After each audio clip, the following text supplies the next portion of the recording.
Autoline Daily is brought to you by Bosch. The number of clean diesel models in North America will double by 2014. Bosch Clean Diesel. Good, clean, fun.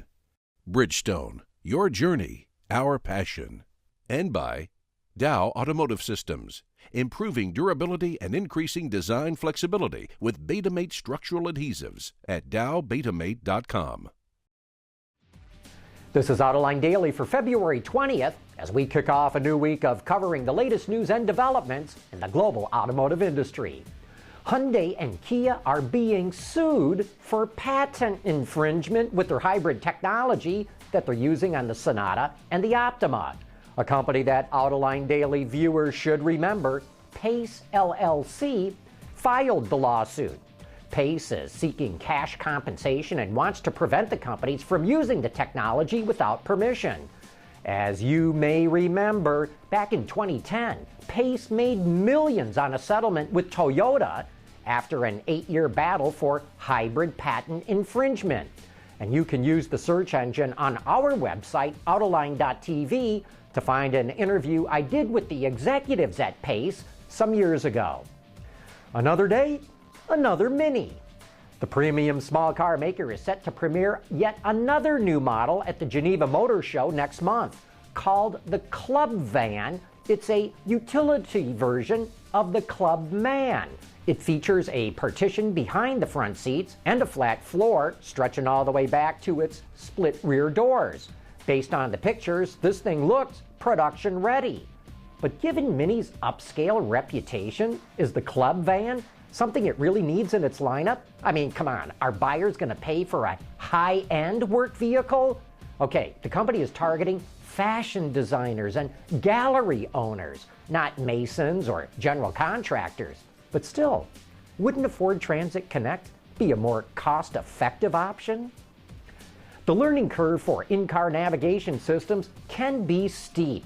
Every manufacturer has its own interface, which can make things confusing. How do I change the map to make north up again?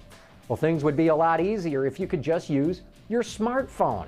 After all, you're intimately familiar with how it works. Well, this is just what one company is doing. Devium has created a double-DIN receptacle for the iPhone 4 and 4S. Called the Dash, it allows drivers to access a variety of things on their phones, from maps to music and more. The project is being funded on Kickstarter. Units are expected to start shipping in June. Car sales in the United States are expected to come in strong for February. Ward's Auto is forecasting that sales will be near 1.1 million units this month. It predicts that will translate into a seasonally adjusted annual rate, or SAAR, of 14.3 million units, and that's the highest it's been since the economy crashed in 2008. Speaking about that crash, one of the issues that's risen to the forefront in this year's Republican primary for the presidency of the United States is the bailout of General Motors and Chrysler. Frontrunners Mitt Romney and Rick Santorum are claiming that both automakers would have been better off if the government had not bailed them out. Even more perplexing is that they claim GM and Chrysler could have found the money to continue operations even if the government had not come to the rescue. I don't know where those guys were living in 2008 and 2009, but everyone else here on planet Earth knows that those two companies collapsed because they could not get any more money. In fact, the global credit market choked up, something that the world still has not yet recovered from. The proof that GM and Chrysler could not get the money they needed is how Ford is being hailed as brilliant for going out and borrowing all the money it needed before the credit markets froze up. I wish the Republican candidates would get off this notion, but my guess is the polls show that bashing the bailout plays well to their core constituencies. Vamos amigos, andale arriba! Coming up next, we're going to take a look at a sports car that's coming out of Mexico. Reducing exhaust emissions, aerified diesel particulate filters, high filtration, low back pressure, small package size, excellent durability. DowAerified.com. Mexico is a car-crazy country with a well-established automotive industry and has also produced some terrific race car drivers. And now a company called Mastretta is also trying to make Mexico known for its hand-built sports cars with a model that they call the MXT. First off glance, the car looks very fast, and you kind of think, well, this may be a great drive, may be really hard, might not fit real well. You sit in the seat, which is very formed to fit to the driver. You have a carbon fiber race seat. You sit in the car, you start it up, you're like, it's only a 4-cylinder. How fast could it really be? The car is extremely exhilarating when you sit in the seat and you step on the accelerator. Just driving through the parking lot, you feel the quality in what you're driving. You don't hear all the little rattles and tinky noises that come in a lot of cars. When you step on the car, when you're out on the street, the car gives you an exhilaration feel. You're smiling so much you can't not want to continue to drive the car at a very affordable price. The car doesn't cost more than $70,000. The MXT that we have here today, the Mastretta, carries a 2-liter Ford Duratec, Gates turbo, and a Ford 5-speed transmission.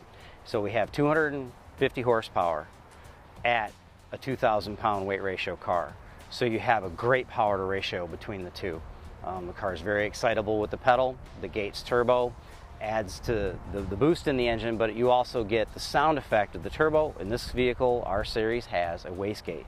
So you hear it dump as you go through the high shifts after your pressure is built to a certain point. The chassis is a aluminum extruded space frame, bonded and riveted. The lower pan is carbon fiber, so you've got a lot of weight distribution that's taken out from that. The car carries a full chrome moly roll bar frame on the upper structure where you have the pillars down to the rear deck, and that gives the car an extra rigidity point. And we then carry some of the extra supercar version. The car has an aluminum flat bottom, so it gives the car the very aerodynamic feel, so you don't get a lot of that air that gets trapped under the car, which actually creates a lot of drag and slows and creates some more different noises too under the vehicle. The Mastretta is a pretty decently turned out car. The development prototype that I drove had a stumbly engine that was not fully calibrated, but I could still appreciate how this thing could be a barrel of fun to drive, especially at a track. I wish these guys well, but the history of the auto industry is littered with little companies that tried to break into the market. And that wraps up today's show. Thanks for watching. We'll see you tomorrow.